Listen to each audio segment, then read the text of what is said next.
तो ड्रामा की स्टारिंग हमारी फीमेल लीड जेनी के साथ होती है, जो कि एक डॉक्टर है। अभी वो अपने पेशेंट का चेकअप करने गई होती है और सोच रही होती है कि मैं 48 आवर्स से लगातार काम कर रही थी, तो मेरा ब्रेन अभी ठीक से काम नहीं कर रहा है। फिर वो यहाँ पर अपने ग्लव्स पहनने लगती है और पेशेंट को अपने कपड़े उतारने बोलती है। और ये पेशेंट कोई और नहीं, हमारे इस ड्रामे का मेल लीड है और इसका नाम गुई है। वो जेनी की बात सुनते ही अपना शर्ट खोल देता है और जेनी जब उसे देखती है तो देखती रह जाती है कि आज का पेशेंट तो कितना ज़्यादा हैंडसम है। फिर जेनी उसे कहती है कि मुझे आपका चेकअप करना है तो आपको पैंट उतारनी पड़ेगी, पर गुई इसके लिए काफ़ी शर्मा रहा होता है।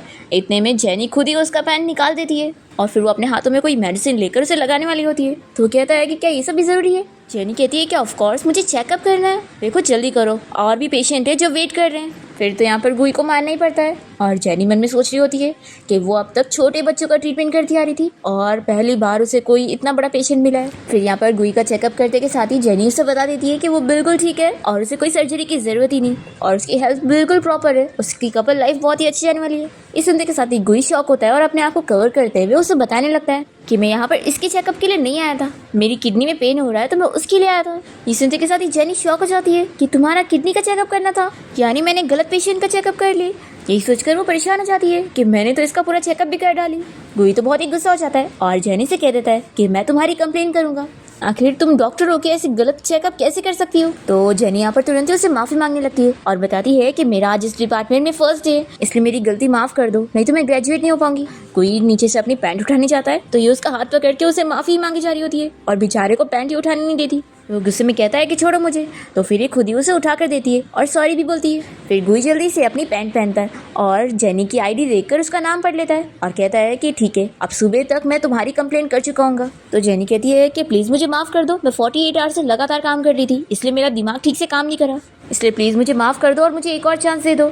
ऐसा बोलकर वो हाथ जोड़ ही रही होती है, इतने में उसका मास्क हट जाता है और जैसे ही गुई उसे देखता है तो वो उसे बहुत ही अच्छी लगती है और वो सोचने लगता है कि लिटिल डॉक्टर तो कितनी ज़्यादा क्यूट है।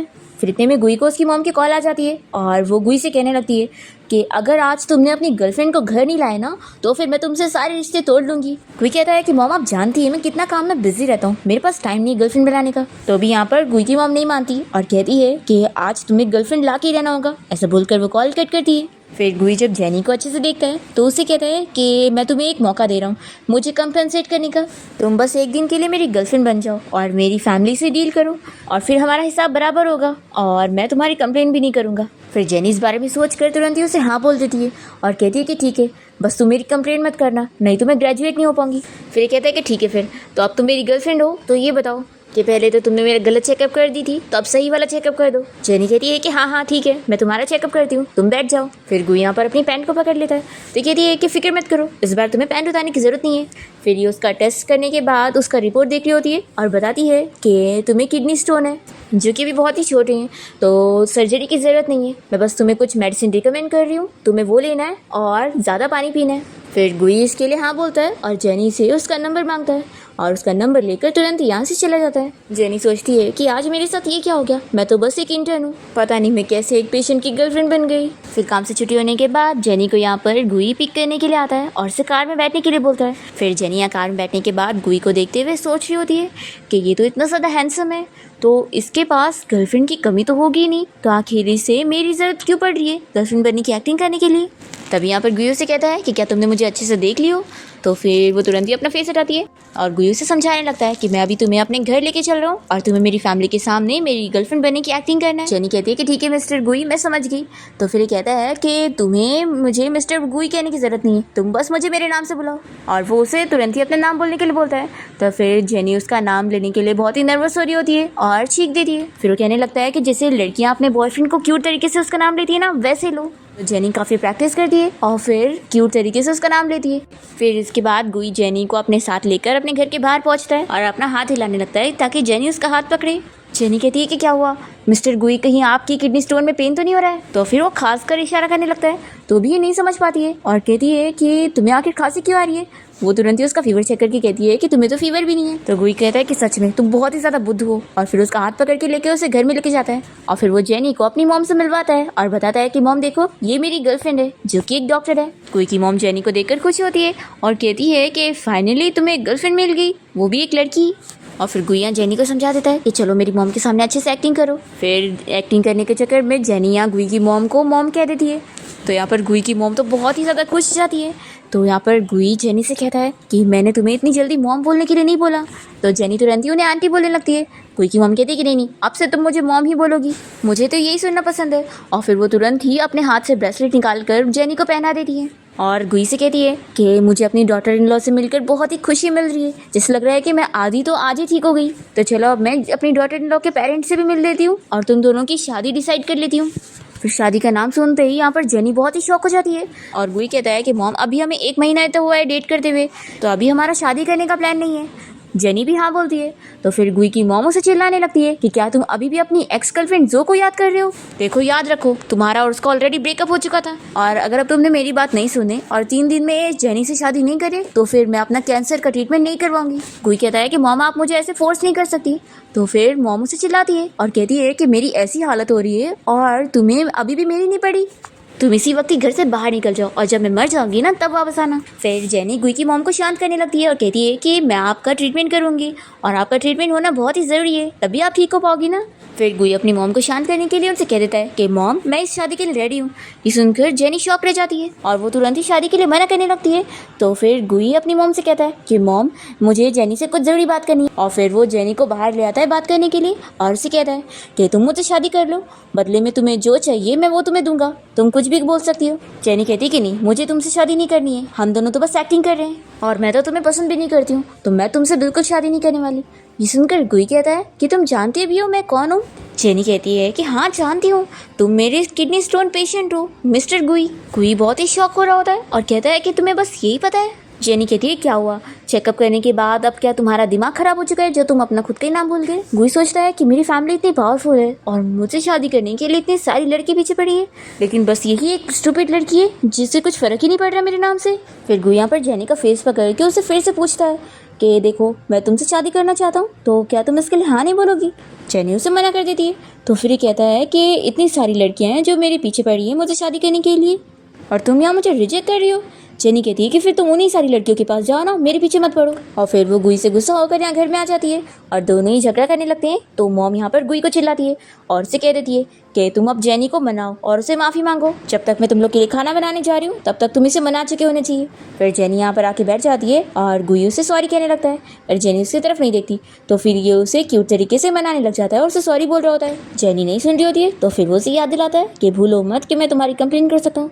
तो फिर वो मान जाती है कि ठीक है, हम अपना झगड़ा यहीं पर ही खत्म करते हैं, मैं तुम्हारी आज की गर्लफ्रेंड हूँ। फिर गुई भी कह देता है कि गर्लफ्रेंड आज रात तुम्हें यहीं पर ही रुकना पड़ेगा। जेनी सोचती है कि अभी से मेरा झगड़ा हो जाएगा, इससे बेहतर है कि मैं अपना मुंह बंद रखूं। और फिर वो अपना मुंह बंद रखने के लिए फ्रूट्स को अपने मुंह में डालने लगती है और वो बहुत ज़्यादा ही डाल लेती है। तो गुई यहाँ पर जल्दी से उसके मुंह से सारी चेरी निकालने में हेल्प करता है और फिर जेनी तो यहाँ बेहोश होने लगती है। तो गुई जल्दी से उसे CPR देने लगता है और उसे होश में लाता है। तभी यहाँ पर गुई की मॉम आ जाती है और इन दोनों को ऐसे देखकर खुश हो जाती है और कहती है कि तुम लोग तो बहुत ही इंजॉय कर रहे हो, एक काम करो तुम लोग अच्छे से रोमांस करने के लिए रूम में चले जाओ, मैं तुम लोग को डिस्टर्ब भी नहीं करूँगी।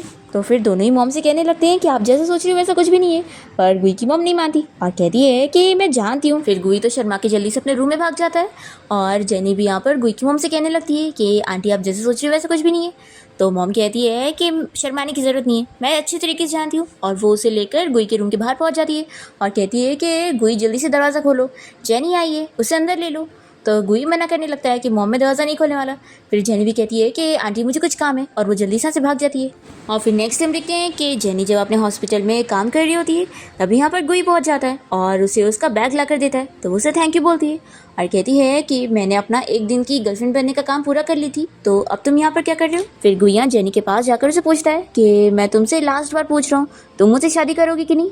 तो फिर ये कहती है कि नहीं करूँगी और उसे दूर कर देती है। तो कहता है कि ठीक है, अब तुम्हें खुद ही बाद में रिग्रेट होगा।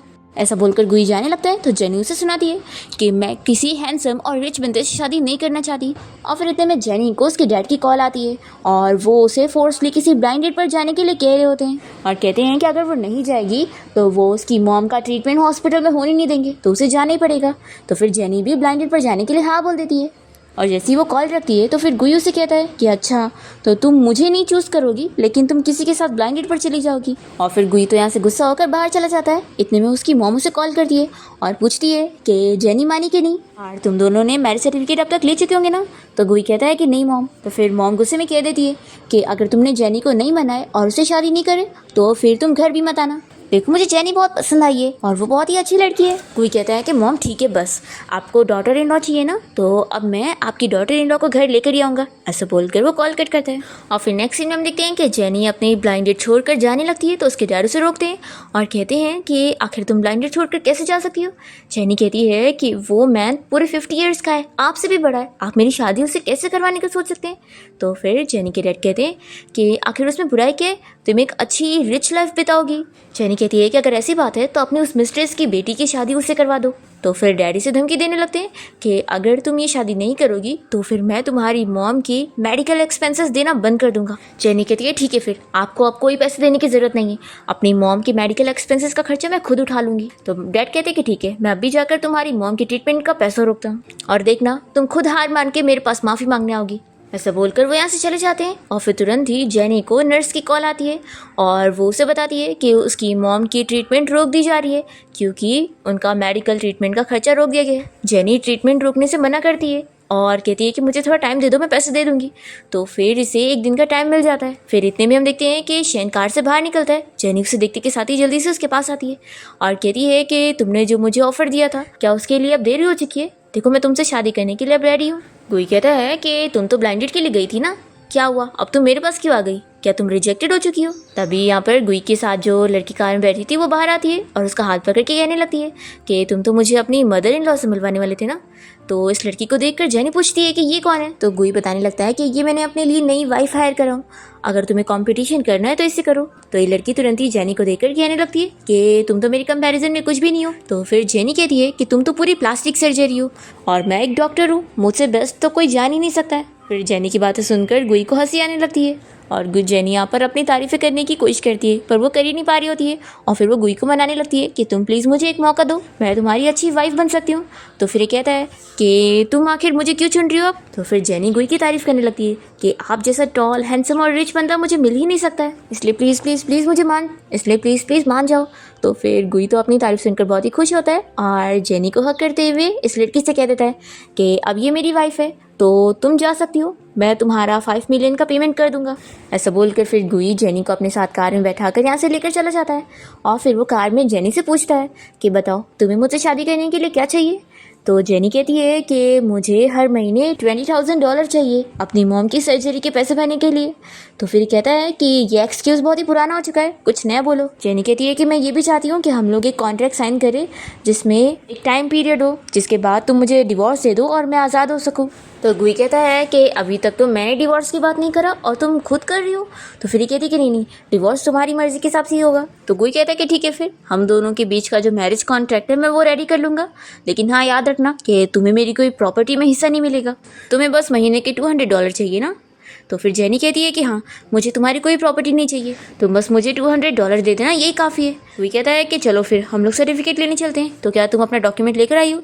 तो जेनी कहती है कि नहीं, वो तो मेरे हॉस्टल में रखा है। तो ये पूछता है कि क्या तुम्हारा घर नहीं है। जेनी कहती है कि मैं घर कैसे अफोर्ड कर सकती हूँ। तो वो कहता है कि ठीक है, फिर आज ही तुम हॉस्टल से मूव आउट हो जाना और आज से तुम मेरे साथ मेरे घर पे रहोगी और हम लोग अभी चल के अपना मैरिज सर्टिफिकेट ले रहे हैं। जेनी सुनकर शॉक होती है और फिर दोनों ही कोर्ट जाकर अपना सर्टिफिकेट लेकर बाहर आ जाते हैं और फिर जेनी सोचकर अपसेट होती है कि मैंने ऐसे मतलबी बंदे को अपना हस्बैंड बना ली हूँ। गुई यहाँ पर उसे कह देता है कि अब से तुम जब घर पे रहोगी तो तुम मुझे हस्बैंड बोला करना और बाहर ही मुझे मिस्टर गुई कहना। चलो मुझे हस्बैंड बोल कर दिखाओ। तो जेनी यहाँ पर बोल ही नहीं पा रही होती है। तो गुई कहता है कि चलो नर्वस होना छोड़ो और जल्दी से बोलो। फिर जेनी उसे हस्बैंड बोल लेती है। तो फिर गुई बहुत ही खुश होता है और कहता है कि बाद में मैं तुम्हें इसका रिवॉर्ड दूंगा। और फिर इसके बाद गुई जेनी को लेकर अपने घर आ जाता है और अपनी मॉम को बताता है कि मॉम देखो मैंने आपकी डॉटर इन लॉ को वापस ले आया। तो फिर गुई की मॉम बहुत ज़्यादा खुश हो जाती है और तुरंत ही गॉड को थैंक यू बोलने लगती है कि अब फाइनली मेरे बेटे के पास वाइफ है। फिर इसके बाद गुई अपनी मॉम को अपना मैरिज सर्टिफिकेट भी दिखा देता है। तो मॉम और भी ज़्यादा खुश होती है और वो जेनी से कहने लगती है कि अब तुम्हें बिल्कुल फिक्र करने की ज़रूरत नहीं, अब तुम हमारी फैमिली के मेंबर हो तो तुम्हारा पूरा खर्चा हम उठाने वाले। और हाँ, अब से तुम्हें अगर ये बुली करेगा ना तो तुम मुझे बताना, मैं इसे मारूंगी। तो जेनी कहती है कि थैंक यू मॉम, आप तो सच में बिल्कुल मेरी मॉम की तरह ही हैं। तो फिर मॉम कहने लगती है कि मैं तो सोच रही हूँ कि अब तुम दोनों की जल्दी से मैं एक ग्रैंड वेडिंग रखूँ तो गुई कहता है कि मॉम इसकी ज़रूरत नहीं है, वेडिंग वेस्ट होगा, सबसे इम्पॉर्टेंट अभी ये है कि आप अपना ट्रीटमेंट करवाओ, सबसे ज़्यादा ज़रूरी अभी आपकी हेल्थ है। तो गुई की मॉम मन में सोचने लगती है कि मैंने तो बस फेक कैंसर का नाटक करी थी और ट्रीटमेंट करवाने जाऊंगी तो इन लोगों को पता लग जाएगा। यहाँ पर जेनी कहने लगती है कि मॉम आप फिक्र मत करो, मेरी मेडिकल स्किल्स बहुत ही अच्छी है, लेकिन अगर आपको फिर भी शक हो तो आप हॉस्पिटल में चल के अच्छे से चेकअप करवा लो। तो गुई की मॉम कहने लगती है कि अभी तुम लोग ये सारी अपसेटिंग बातें मत करो, मैं जा रही हूँ तुम लोग का वेडिंग रूम रेडी करने के लिए, आज तुम लोग की वेडिंग नाइट जो है। ऐसे बोलकर वो चली जाती है और जेनी बहुत ही शौक होने लगती है कि वेडिंग नाइट, और फिर वो गुई से कहने लगती है कि हस्बैंड क्या हम दोनों को वेडिंग रूम में रहना पड़ेगा। तो फिर ये कहता है कि ऑफ कोर्स हमें साथ सोना है। जेनी कहती है कि बिल्कुल नहीं, मैं इसके लिए रेडी नहीं हूँ। गुई कहता है कि बिल्कुल नहीं, तुम्हें साथ में रूम में रहना ही होगा और तुम्हारा काम ही है मेरी मॉम को खुश रखना। फिर गुई की मॉम इन दोनों को लेकर रूम में आ जाती है और लॉक भी कर देती है। और फिर जेनी और गुई देखते हैं कि मॉम ने यहाँ पर इन लोग के लिए एक बुक भी रखी गई है जिसमें ये लोग चीज़ें सीख सके। फिर गुई जेनी से कहने लगता है कि चलो अब मेरे साथ मिलकर एक्टिंग करो। तो फिर जेनी कहने लगती है कि मुझे बिल्कुल भी एक्टिंग करना नहीं आता है। गुई कहता है कि ठीक है, फिर क्यों ना मैं इस चीज़ को रियल बना देता हूँ ताकि हम लोग फिर अच्छे से कर पाए। जेनी कहती है कि नहीं, एक काम करो, तुम मुझे सिखा दो।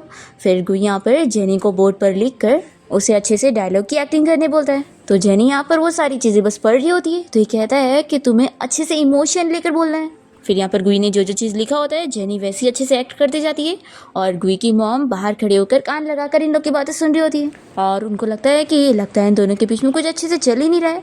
तो सोचती है कि लगता है मुझे अब कुछ करना पड़ेगा और वो बाहर से रूम लॉक करके चली जाती है।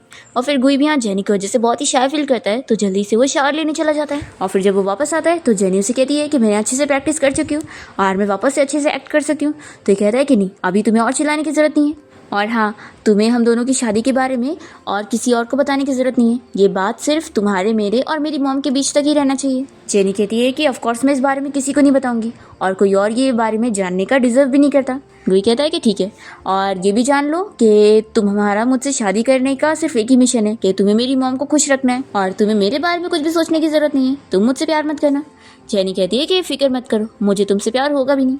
गुई कहता है कि हाँ ठीक है, और तुम्हें मेरे सारे रूल्स भी फॉलो करने, मेरी सारी बात भी सुननी है क्योंकि मैं तुम्हारा बॉस हूँ और घर पे तुम्हें मुझे हस्बैंड कहना है और बाहरी मिस्टर गुई कहना है। तो फिर ये कहती है कि ठीक है मैं समझ गई और वो उसे फिर से हस्बैंड बोलती है। तो गुई तो खुश हो जाता है और लेट जाता है। फिर जेनी से कहने लगती है कि अब तो तुम्हारी मॉम जा चुकी है ना, तो मैं बाहर जाकर दूसरे रूम में सोती हूँ। तो गुई कहता है कि नहीं, अब तुम नहीं जा सकती क्योंकि मॉम ने डोर लॉक करके गई है। तो फिर ये सुनकर जेनी शॉक हो जाती है और गुई कहता है कि अब तुम्हें आज रात यहीं पर ही रहना पड़ेगा। फिर कैसे कैसे करके दोनों जन शर्माते हुए सेम बेड शेयर करते हैं और रात में जेनी सोने के बाद गुई के एकदम ही क्लोज हो जाती है। तो गुई सोचता है कि सच में ये लड़की भी ना खुद पहले रात में मुझसे दूर हो रही थी और अब यहाँ खुद ही आ रही है। फिर सुबह उठने के बाद जेनी गुई को अपने पास देखकर जल्दी से अपने कपड़े चेक करती है और फिर देखती है कि सब सही है, पर वो देखती है कि गुई ने तो पैंट ही नहीं पहना। तो वो जोर से चिल्लाती है। गुई कहता है कि सारे मैन घर पे ऐसे ही रहते और वैसे भी तुम तो पहले ही मेरा टेस्ट करते वक्त मुझे देख चुकी हो। तो जेनी कहती है कि वो तो मेरा काम था और मैं बहुत ही प्रोफेशनल हूँ और वैसे भी अब तक मेरे सारे पेशेंट बच्चे थे और वैसे भी वो मेरा डिपार्टमेंट का और वैसे भी वो मेरा यूरोलॉजी डिपार्टमेंट का फर्स्ट डे था और तुम मेरे पहले ही पेशेंट थे। गुई सोचता है कि ये तो अभी छोटी बच्ची है, आखिर ये किसी और मैन का ट्रीटमेंट कैसे कर सकती है। फिर वो जेनी से पूछता है कि तुम कौन से मेजर में हो। तो वो बताती है कि सर्जरी। तो ये कहता है कि ठीक है, फिर तुम फिक्र मत करो, मैं तुम्हें सर्जरी डिपार्टमेंट में शिफ्ट करवा दूंगा। तो जेनी बहुत ज़्यादा खुश हो जाती है और जल्दी से गुई को हक करके उसे थैंक यू बोलने लगती है कि मुझे सर्जरी डिपार्टमेंट की इंटर्न बनना था और तुम्हारा बहुत थैंक यू, तुम तो सच में बहुत ही अच्छे हस्बैंड हो। फिर इसके बाद हम देखते हैं कि जेनी अपने हॉस्पिटल आ जाती है और फिर वो सोच रही होती है कि मैं एक बेस्ट सर्जन बनूंगी ताकि फिर मैं अपनी मॉम का ट्रीटमेंट कर सकूं। और फिर इतने में जेनी को हॉस्पिटल से मैसेज आता है कि उसे अपनी मॉम के ट्रीटमेंट के 20,000 अभी भरने होंगे। फिर जेनी तुरंत ही गुई को मैसेज करके उसे 20,000 अभी देने के लिए बोलती है और उसे प्लीज़ भी करती है ताकि वो उसे जल्दी दे दे और पे कर रही होती है। और फिर हम देखते हैं कि गुई अपने फ्रेंड के साथ अपने ऑफिस में होता है और उसका फ्रेंड उसे कह रहा होता है कि वो उसके साथ मिलकर हमेशा कपल बनने की एक्टिंग करता था ताकि उसकी मॉम को लगे कि उसे लड़के पसंद है, तभी तो वो इतने सालों तक शादी से बच पाया था। अब गुइया जैसे ही जेनी का मैसेज देखता है तो वो तुरंत ही उसे पैसे दे देता है। तो जेनी खुश होकर फिर उसे थैंक यू बोलने लगती है और उसकी तारीफें भी करने लगती है। तो यहाँ पर गुई का फ्रेंड मैसेज देखकर गुई से कहता है कि अच्छा, तो अब तुझे कोई लड़की मिल चुकी है। और फिर गुई को इतना स्माइल करता हुआ देखकर उसका फ्रेंड उसका मजाक उड़ाने लगता है। तो गुई उसे अपने ऑफिस से बाहर निकाल देता है और फिर वो जेनी को कॉल करता है और उसे पूछता है कि क्या तुम्हें पैसे मिल गए। तो जेनी कहती है कि हाँ और तुम्हारा बहुत थैंक यू। गुई कहता है कि देखो, तुम सिर्फ इमोजी से काम नहीं चला सकती हो। मैं चाहता हूँ कि तुम आज ही मेरे साथ मेरे घर पे रहने के लिए आ जाओ, तो तुम्हारी काम की छुट्टी होने के बाद मैं खुद तुम्हें पिक करने आऊँगा। तो फिर जेनी ये सुनते के साथ ही बहुत ही नर्वस होने लगती है और फिर से कहती है कि मैं ना तुम्हारी मॉम के घर पे रहूँगी, ऐसे फिर मैं तुम्हारी मॉम का ट्रीटमेंट भी कर पाऊँगी और दोनों काम एक साथ हो जाएंगे। गुई कहता है कि ठीक है, फिर मैं तुम्हें पिक करूँगा और अपनी मॉम के घर लेके चलूँगा। फिर जेनी खुश हो जाती है और गुई वहाँ पर सोच रहा होता है कि वो पक्का मुझे लाइक करती है। और फिर उसके बाद जेनी और फिर गुई जेनी के साथ उसके सारी चीज़ों को अपने साथ लेकर जा रहा होता है। जेनी ने बहुत सारे टेडी बियर वगैरह भी निकाली होती है, तो गुई कहता है कि क्यों ना तुम इसे फेंक दो। जेनी कहती है कि बिल्कुल भी नहीं, ये सारी मेरी मॉम ने मुझे गिफ्ट में दी थी। तो गुई सारे सामान को भी एक हाथ में उठा लेता है और जेनी को भी उठाकर सारे सामान को कार में डाल देता है। जेनी ये देखकर बहुत ही इंप्रेस होती है कि तुम तो कितने पावरफुल हो। और फिर वो कहती है कि चलो अच्छा आप उतार दो, पर गुई नहीं उतारता और उसे ले जाकर कार के आगे वाली सीट पे बैठा देता है। जेनी उसे बहुत ही डर रही होती है, पर गुई बस उसके फोरहेड पर किस करता है और कहता है कि चलो अब हम लोग घर चल रहे हैं। जेनी सोचती है कि मॉम की कोमा में जाने के बाद मेरे पास तो कोई घर ही नहीं था। फिर इसके बाद गुई जेनी को लेकर अपनी मॉम के घर पे आ जाता है और बताता है कि मॉम, आपकी डॉटर इन लॉ इंसिस्ट कर रही थी कि वो आपके साथ ही रहना चाहती है। तो गुई की मम्मी सुनकर बहुत ही खुश हो जाती है और जल्दी से जेनी को हक कर लेती है कि मेरी डॉटर इन लॉ कितनी अच्छी है। तो जेनी कहती है कि मॉम, मैं आज ही से आपका ट्रीटमेंट भी स्टार्ट कर रही हूँ। तो फिर गुई की मॉम मन में सोचने लगती है कि ऐसे तो इन लोग को पता लग जाएगा, पर यहाँ गुई और जेनी दोनों ही पकड़ के उन्हें कह देते हैं कि अब आपको ट्रीटमेंट के लिए मानना पड़ेगा। तो फिर ये मन में सोचती हैं कि इन लोगों को सच पता लगने से पहले ही मैं इन लोगों को नाइट स्पेंड करवा के रहूँगी। और फिर इसके बाद गुई की मॉम उसे कोई नशे वाली दवाई ज़बरदस्ती पिला देती है, जिसके बाद गुई जब रूम में आता है तो वो काफ़ी नशे में होता है और वो जेनी को पकड़ के जाने नहीं देता और वो जेनी को किस करने की भी कोशिश करता है, पर जेनी कैसे भी करके उसे रोक लेती है और वो उसे बेहोश कर देती है और समझ जाती है कि इसे किसी ने ड्रग दिया हुआ है। और फिर सोचती है कि लगता है इसकी मॉम ने इसे ड्रग दिए। फिर यहाँ गुई सोचती है कि अब इसे ठीक करने के लिए मुझे फिर से अपना वही चेकअप वाला ट्रीटमेंट करना पड़ेगा। फिर नेक्स्ट मॉर्निंग जब गुई की नींद खुलती है तो जेनी उसे पानी देती है और फिर उसे याद दिलाती है कि कल रात लगता है तुमने कोई नशे वाली दवा पी लिए थे। तो फिर यहाँ पर गुई को कल रात की सारी चीज़ें याद आती है कि वो नशे में उसे क्या क्या कर रहा था। गुई कह रहा है कि फिर हमारे बीच में कल रात कुछ हुआ। तो ये कहती है कि नहीं, मैंने तुम्हारा उसी तरीके से ट्रीटमेंट करी जैसा मैंने तुम्हारा फर्स्ट डे चेकअप करते वक्त करी थी। तो गुई काफ़ी शौक होता है और कहता है कि क्या वही तरीका करना ज़रूरी था, हम तो ऑलरेडी मैरिड है ना, तुम दूसरा तरीका भी यूज़ कर सकती थी। जेनी कहती है कि बिल्कुल नहीं, मैं अभी ये सब एक्सेप्ट नहीं करूँगी। तभी फिर मॉम को आता हुआ देखकर गुई जल्दी से जेनी को हक करता है और फिर जेनी भी एक्टिंग करने लगती है। तो मॉम तो इन दोनों का साथ देखकर बहुत ही खुश होती है और कहती है कि लगता है अब मुझे जल्दी से मेरे ग्रैंड चिल्ड्रन मिल जाएंगे। तो गुई कह देता है कि मॉम, पहले आप अपना चेकअप करवाओगी तभी आपको बेबी मिलेगा। ऐसा वो अपनी मॉम से डील कर लेता है। तो फिर उसकी मॉम कहती है कि ठीक है, मैं जा रही हूँ हॉस्पिटल। और फिर गुई की मॉम के जाने के बाद जेनी गुई से कहती है कि तुम्हारा क्या मतलब है, तुम्हें क्या लग रहा है कि अब मैं तुम्हें बेबी भी देने वाली हूँ। तो गुई कहता है कि तुम मुझे बताओ तुम्हें कितने पैसे चाहिए एक बेबी देने के लिए। जेनी इस बात पर बहुत ही गुस्सा हो जाती है कि तुमने क्या मुझे बेबी करने वाली टूल समझा हुआ है, और फिर वो दांत से उसके हाथ पर काट लेती है और बाहर भाग जाती है और सोचती है कि मैंने जो उससे बाइट करी हूँ इसमें उसी की गलती थी। तभी यहाँ पर गुई की मॉम आकर उसे कुछ कहना चाह रही होती है, पर जेनी उन्हें जल्दी से साथ में लेकर हॉस्पिटल आ जाती है और फिर उनका चेकअप करने के बाद वो जान जाती है और कहती है कि आपको तो कोई कैंसर की बीमारी नहीं है, आप बिल्कुल ठीक हो, यानी आप बस फेक नाटक कर रही थी। तो फिर गुई की मॉम कहती है कि लगता है मैं एक्सपोज हो चुकी हूँ। फिर वो जेनी को कई सारी चीज़ें ऑफर करने लगती है कि वो क्या उनसे बदले में लेना चाहेगी। तो जेनी कहती है कि मॉम, मुझे कुछ भी नहीं चाहिए, क्योंकि हम बच्चों के लिए आपकी हेल्थ सबसे ज़्यादा इंपॉर्टेंट है, तो आप हेल्दी होंगी तो बस यही चाहिए, और मैं तो चाहती हूँ कि मेरी मॉम भी आपकी तरह ऐसी हेल्दी हो। फिर तभी इतने में जेनी के ऑफिस में उसके डैड और उनकी मिस्ट्रेस आ जाती है और वो लोग जेनी से पूछने लगते हैं कि तुम्हारे पास तुम्हारी मॉम की मेडिकल फीस भरने के लिए पैसे कहाँ से आए, क्या तुमने हमारे पैसे चुराए हो। तो जेनी कहती है कि वो मेरे खुद के कमाए हुए पैसे और उन पैसों का आपसे कोई लेना देना नहीं है। तभी यहाँ पर गुई की मॉम उनसे पूछती है कि आप कौन है। तो फिर वो बताते हैं कि मैं जेनी का डैड हूँ। तो फिर गुई की मॉम उन्हें चिल्लाने लगती है। तभी जेनी कहती है कि मॉम, आप इन सब में मत पड़ो, मैं अपना फैमिली मैटर खुद सॉल्व कर लूँगी और मैं नहीं चाहती कि आप कोई प्रॉब्लम में पड़ो। ऐसा बोलकर वो उन्हें बाहर भेज देती है और फिर जेनी अपनी डैड को चिल्लाकर कहती है कि अभी मेरी मॉम मरी नहीं है और आपकी और उनका डिवोर्स भी नहीं हुआ है, जो आप एक मिस्ट्रेस लेकर घूम रहे हैं। तभी यहाँ पर इसके डैड की मिस्ट्रेस कहने लगती है कि तुम्हारी सिस्टर की वेडिंग होने जा रही है तो तुम वेडिंग में ज़रूर आना। जेनी मना करने लगती है कि मुझे बिल्कुल नहीं आना है। तो यहाँ पर इसकी मिस्ट्रेस बताती है कि तुम्हें तुम्हारी मॉम की कार एक्सीडेंट की रिपोर्ट देखनी होगी ना, तो अगर तुम पार्टी में आओगी तो वो मैं तुम्हें दे दूँगी। फिर जेनी भी यहाँ सोचती है कि उसे अपनी मॉम की रिपोर्ट चाहिए और फिर ये मिस्ट्रेस तो बाहर जाते हुए भी जेनी से कहती है कि शादी में गिफ्ट ज़रूर लेकर आना। तभी यहाँ पर गुई की मॉम को ये सुनकर बहुत ही गुस्सा आता है कि एक तो इस लेडी ने उसके डैड को छीन ली है और ऊपर से उसे परेशान भी कर रही है। तो इसलिए वो इन लोग को सबक सिखाने के लिए उन लोग के ऊपर कुछ फेंक भी देती है और उन्हें यहाँ से भगा देती है। और फिर गुई की मॉम जेनी को हक करके कह रही होती है कि मेरी बेचारी बच्ची, और तुम्हें कितना बुली करेंगे उन लोगों ने। तो ये कहती है कि मॉम मैं अब बिल्कुल ठीक हूँ। फिर रात में हम देखते हैं कि जेनी घर पर होती है और वो सोच रही होती है कि मैं किसी को भी नहीं चाहिए हूँ।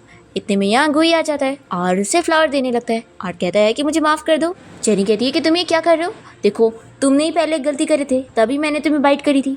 तो ये कहता है कि इसलिए ही तो मैं यहाँ तुमसे माफ़ी मांगने के लिए आया हूँ। और उसे ज़बरदस्ती वो फ्लावर दे देता है और कहता है कि लड़कियों को फ्लावर पसंद है, इसलिए मैं तुम्हें दे रहा हूँ।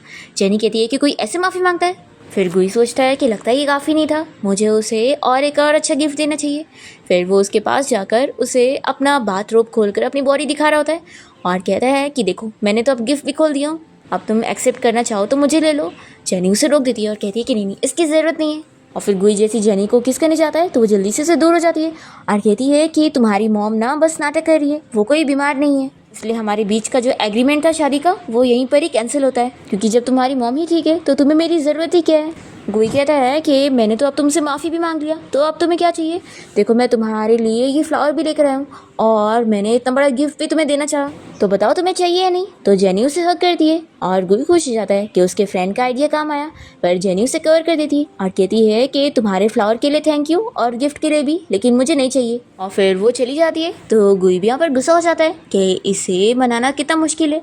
तभी यहाँ पर इसकी मॉम आ जाती है और इससे कहती है कि चलो मैं तुम्हारी कोई हेल्प करती हूँ। और वो इसे आइडिया देने लगती है कि क्यों ना तुम हीरो बनकर ब्यूटी को सेव करो और कल तुम्हें अच्छा मौका मिलेगा। और फिर वो उसके कान में उसे सब कुछ बता देती है उसकी फैमिली के बारे में। और फिर नेक्स्ट मॉर्निंग होती जेनी यहाँ गुई की मॉम से बताती है कि उन दोनों का झगड़ा हो गया और रात में वो दोनों सेपरेट रूम में सोए थे। तो मॉम कहती है कि कोई बात नहीं, कपल्स में झगड़ा होता रहता है, तो तुम अपनी सिस्टर की एंगेजमेंट पार्टी में जाओ। फिर उसके जाते यहाँ पर गुई कहता है कि उसकी फैमिली उसे ऐसे बुली कर रही है और उसने मुझे बताई भी नहीं। तो मॉम कहती है कि इसमें तुम्हारी भी तो गलती है ना, तुमने एक अच्छा हस्बैंड बनने की रिस्पॉन्सिबिलिटी निभाई नहीं, तभी तो उसने तुम्हें नहीं बताई। चलो अब जल्दी से जाओ और मेरी डॉटर इन लॉ को प्रोटेक्ट करो और उसे अच्छे से मना कर ही घर लेकर आना। गुई कहता है कि मामा आप फिक्र मत करो। फिर हम देखते हैं कि जेनी यहाँ होटल में पहुँचती है अपनी सिस्टर की वेडिंग के लिए। तभी यहाँ पर उसकी सिस्टर उसका मजाक उड़ाने लगती है कि वो उसकी शादी में आ गई और कोई गिफ्ट भी नहीं लाई, लगता है वो बहुत ही गरीब है। जेनी कहती है कि ये लो तुम्हारा गिफ्ट। तो फिर जेनी की स्टेप सिस्टर उसको चिल्लाने लगती है कि तुम यहाँ मुझे कर्ज करने आई हो। फिर यहाँ पर जेनी के डैड भी उस पर गुस्सा करने लगते हैं और उसके ऊपर हाथ उठाने वाले होते हैं। पर तभी यहाँ पर गुई आ जाता है और जेनी के डैड को हाथ से पूछ करते हुए वो यहाँ उन्हें चिल्लाता है कि आप लोग की हिम्मत कैसे हुई मेरी वाइफ को हाथ लगाने की। तो यहाँ पर जेनी की स्टेप सिस्टर कहने लगती है कि लगता है तुमने किसी मेल मॉडल को रेंट पर यहाँ पर अपना हस्बैंड बनाकर लेकर आई हो एक्टिंग करने के लिए, तुम्हें लगता है हम लोग बिलीव करेंगे। जेनी कहती है कि तुम्हें मेल मॉडल की बड़ी नॉलेज है, लगता है तुम ज़रूर हायर करती होंगी। फिर यहाँ पर जेनी के डैड भी उस पर इस बात पर बिलीव नहीं करते और कहते हैं कि तुमने ज़रूर इस एक्टर को लेकर आई हो। फिर यहाँ पर जेनी के डैड की मिस्ट्रेस आ जाती है और कहती है कि तुम्हारे डैड ने तुम्हारे लिए इतना अच्छा मैन ढूंढे थे और ओल्ड है तो क्या हुआ, तुम्हारे लिए बेस्ट रहेगा। तो गुई को गुस्सा आता है और वो उन्हें मार कर कहता है कि आपकी हिम्मत कैसे हुई मेरी वाइफ के बारे में ऐसे बात करने की कि वो किसी ओल्ड मैन को सर्व करे। तो फिर यहाँ गुई की बातें सुनने के बाद जेनी के डैड को पता लगता है कि ये कोई और नहीं, शहर का रिचेस्ट मैन मिस्टर गुई है। जेनी कहती है कि हाँ आपने बिल्कुल सही पहचाना है, ये वही है। तो यहाँ पर गुई जेनी से स्लो से कहता है कि तुमने तो मेरी आइडेंटिटी रिवील कर दी, क्या तुम्हें डर नहीं है कि हमारा कॉन्ट्रैक्ट कैंसिल हो जाएगा। तो फिर जेनी की स्टेप सिस्टर और उसके फियांसी को बिल्कुल यकीन नहीं हो रहा होता है और इसका फियांसी जो कि जेनी का एक्स बॉयफ्रेंड था वो उसे बातें सुनाने लगता है कि तुमने ज़रूर यहाँ मुझे जेलस करवाने के लिए इसे लेकर आई होंगी। गुई को बहुत गुस्सा आ जाती है और फिर वो कह देता है कि तुम सॉन्ग फैमिली से हो ना, ठीक है अब तुम्हारी फैमिली बैंकरप्ट होगी। और फिर यहाँ पर गुई के गार्ड्स इस बंदे को पकड़ के लेकर जाते हैं और फिर जेनी यहाँ गुस्से में अपने डैड की मिस्ट्रेस से अपनी मॉम की वो मेडिकल रिपोर्ट मांगती है। वो लोग नहीं दे रहे होते हैं तो गुई गुस्से में उन्हें देने के लिए बोलता है, तो फिर वो लोग दे देते हैं और जेनी देखने लगती है। तो डैड कहते हैं कि देख लीना अच्छे से, हमने तुम्हारी मॉम का एक्सीडेंट नहीं करवाए थे, उन्होंने खुद की जान लेने की कोशिश करी थी। जेनी कहती है कि ऐसा हो ही नहीं सकता। तो फिर उसके डैड यहाँ पर अच्छे से एक्टिंग करने लगते हैं और वो लोग गुई से कनेक्शन बनाना चाह रहे होते हैं। गुई जेनी से पूछता है कि तुम इन्हें क्या पनिशमेंट देना चाहती हो। तो जेनी कहती है कि मुझे इन लोगों से कोई रिश्ता ही नहीं रखना है।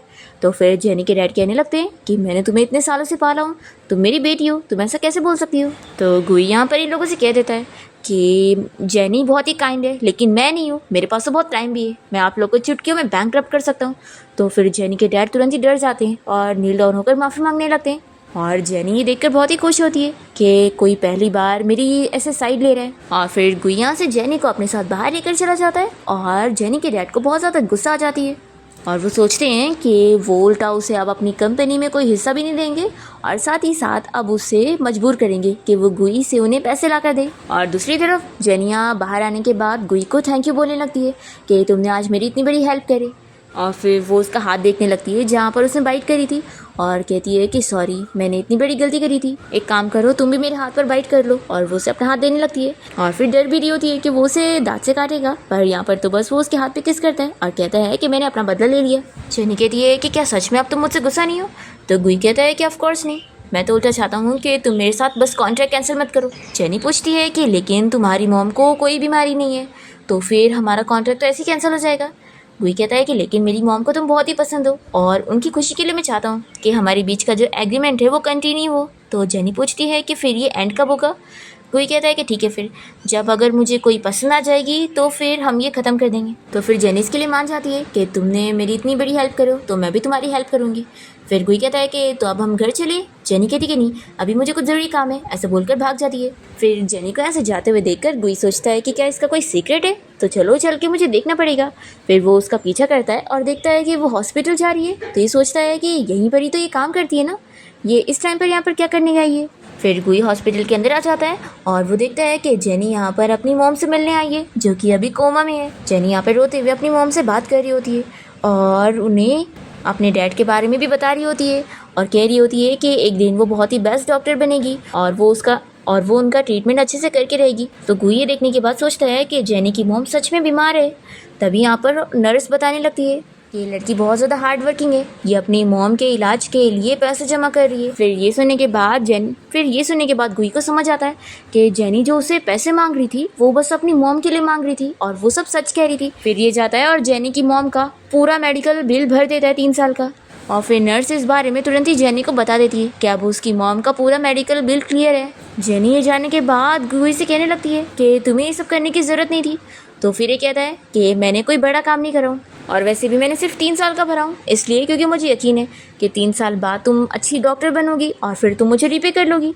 तो जेनी बहुत ही खुश होती है कि तुम कितने अच्छे हो, तुम्हें मुझ पर यकीन है। फिर गुई कहता है कि चलो अच्छा अब रोना बंद करो, मैं हूँ ना तुम्हारे पास।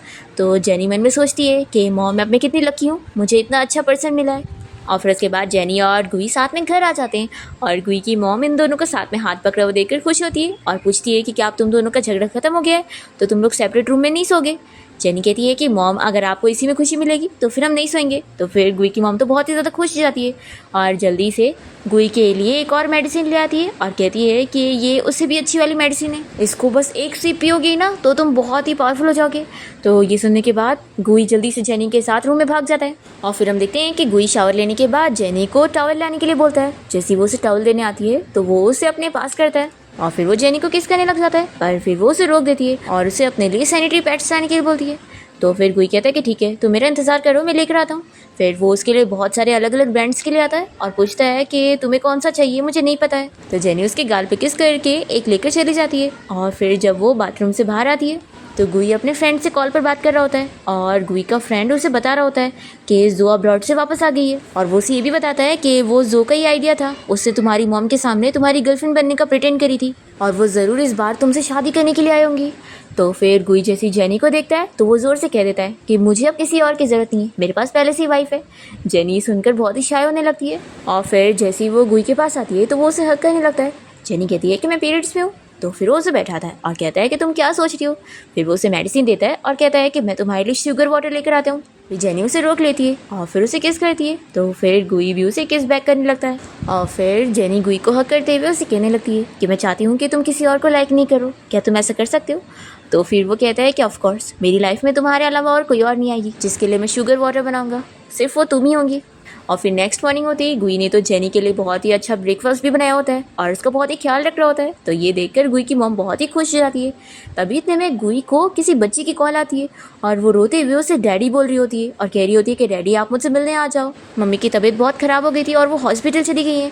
तो फिर गुई यहाँ पर जेनी से कहता है कि मुझे कुछ काम है और वो यहाँ से चला जाता है। फिर इसके बाद हम देखते हैं कि जेनी भी अपना काम करने हॉस्पिटल आ जाती है और तभी उसे एक लड़की यहाँ पर हॉस्पिटल में चेकअप के लिए आई होती है जो कि कोई और नहीं जो है। वो यहाँ पर जानबूझ के जेनी को जेलस करवाने के लिए अपनी और गुई की फ़ोटो दिखाती है, जिसे देखने के बाद जेनी तो शॉक रह जाती है। और फिर गुई जब यहाँ जो से मिलता है तो जो को इस बारे में पता लग जाता है कि उसकी शादी हो गई है, तो वो उसे पूछती है।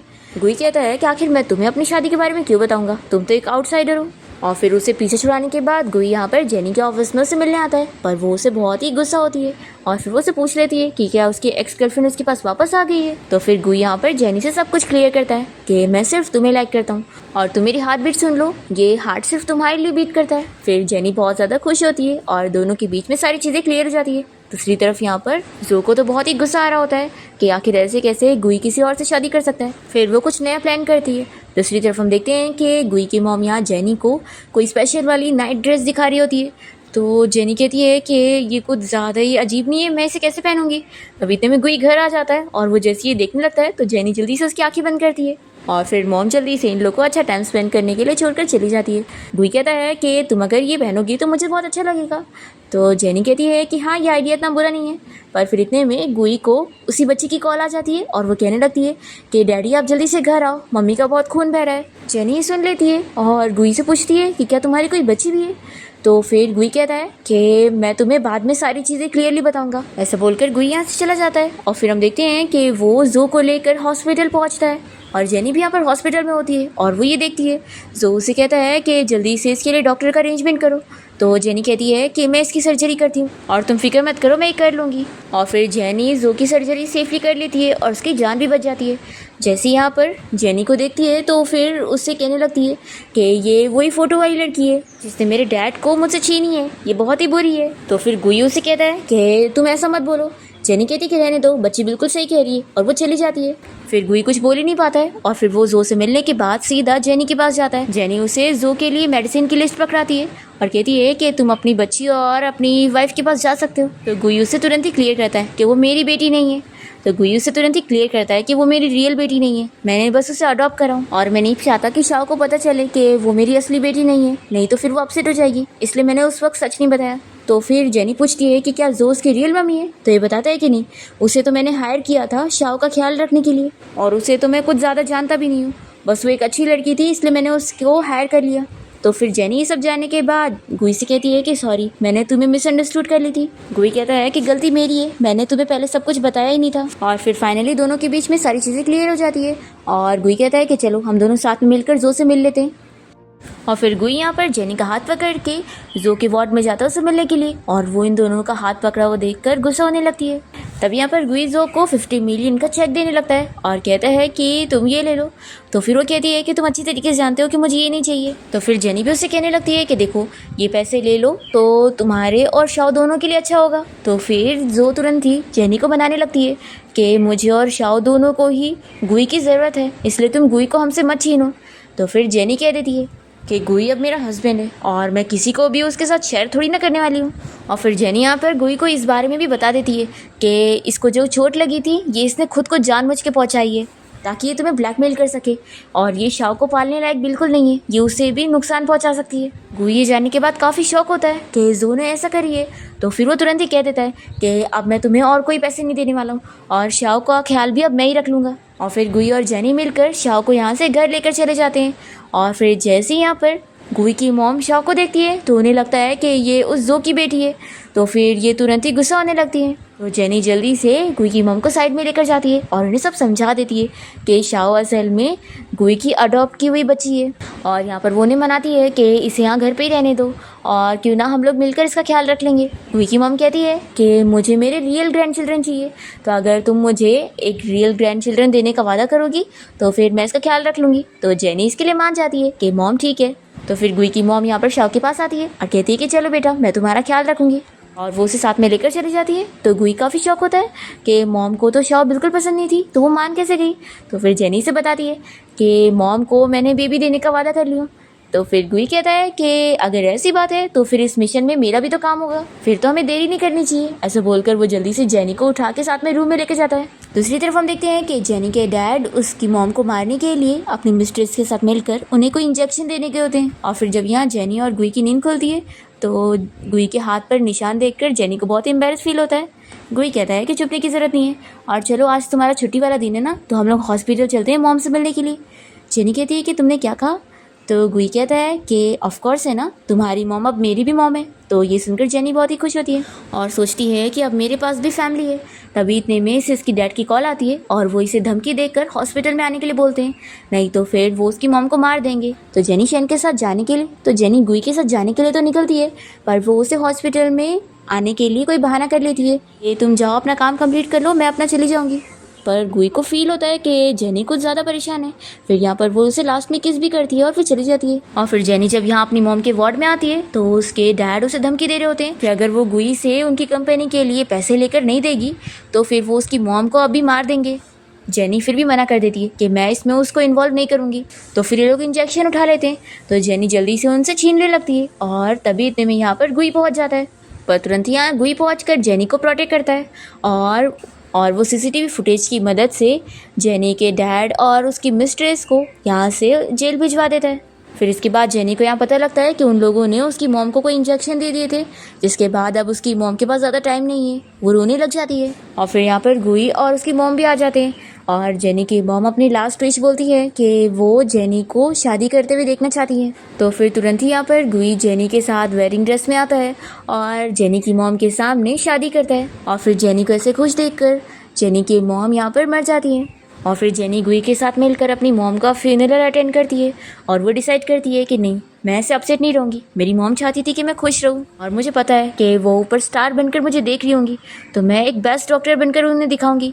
तो गुई कहता है कि ये हुई ना बात।